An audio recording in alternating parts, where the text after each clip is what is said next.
In this video, we will solve CodeShape sortable subarray problem.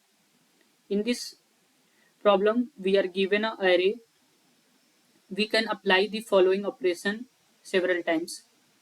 What are the operation? The operation is you can choose an index I and multiply ai by -1. So ai will become minus of ai. So we have to return how many subarray of a that is sortable, which means how many L and R exist which can be converted into sortable array by using the operation. So if you think that how many one brute force solution is, we will check every subarray. That will take n square time complexity. So we have to optimize this from solution. So how we can do optimization? So we can think about DP.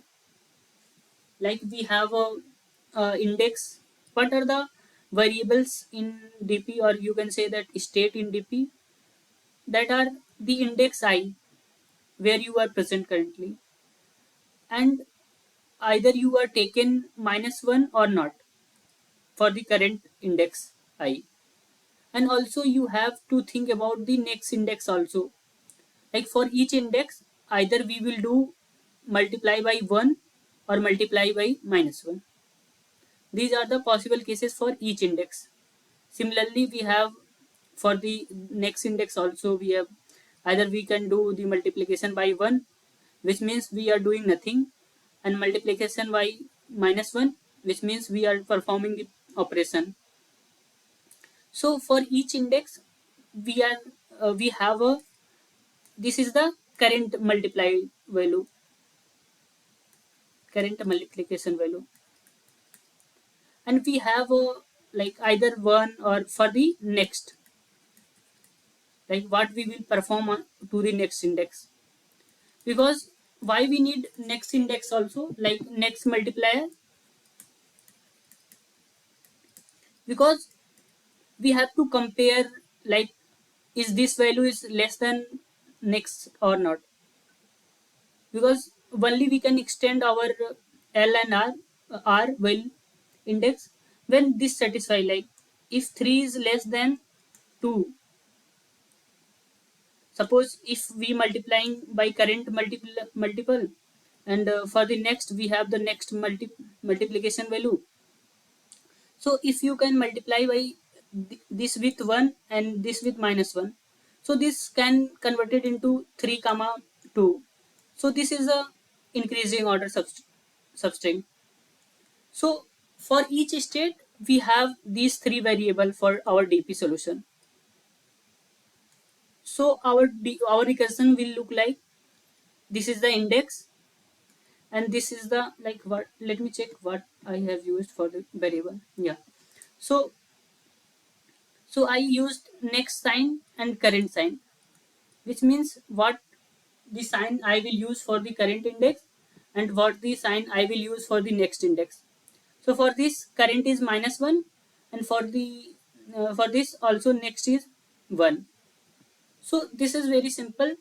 We will do the recursion. Like here we are doing if I is less than 0, which means we have not any index. Like suppose this is the array, our original array, 3 2 1 1 2 1 1 2. So we will start from here, and we will, or we can start from here also. So if I is less than 0, so we have to return 0, because there is not any substring that contains I is less than 0, that have index I is less than 0. For others, this is the memoization. And also we have the, like first we have to calculate what is the actual value at next index and at current index. So we will find the next value as a of I plus 1, and we have to convert this into actual value. Actual value will be next value into the sign of the next index. Why we uses the next sign? Because our current state, like this index always depend on this index.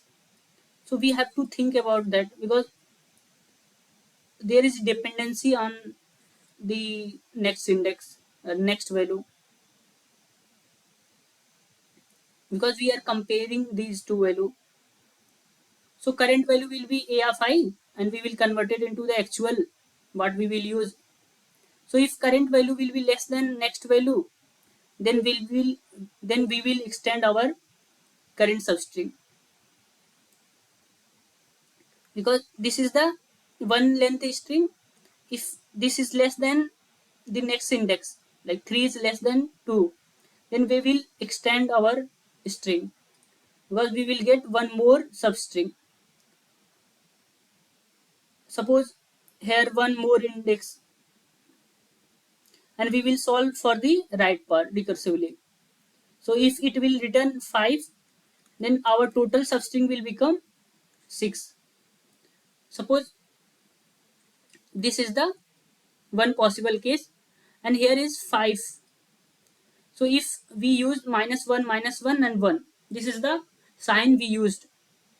So if you convert these two, then our length will increment by 1 here and 1 here. So total string will be, one is 3 comma 2, this is the one string, and other is minus 5 comma 3 comma 2, this is the one more string, and one more substring is 2, only one length, that we have not added till now. At the end we will do the memoization. So what we are doing, we are initializing our DP with n size length, and each sign can be either 0 or 1, which means if 0 that means minus 1, if 1 that means 1. So if 0 that means negative, if 1 that means positive. So we will run from 0 to n minus 1, because we need the next value for n, like we will run n minus 2 till n minus 2, because we are comparing the current with next value, no? So that's why we are only running our loop till n minus 2. For every we will get the maximum of both, like uh, we will try to get either using by 1 or minus 1, any one of them we can use. We will try to get the maximum of these two. So at the end we added n also, because we are using two or more than two length string, because here we skip the one length, we are not including the single element. So at the end we need to add that value also. So that's why for every index one length in value we need to add n, because total one length substring are n, because one length string is always sortable.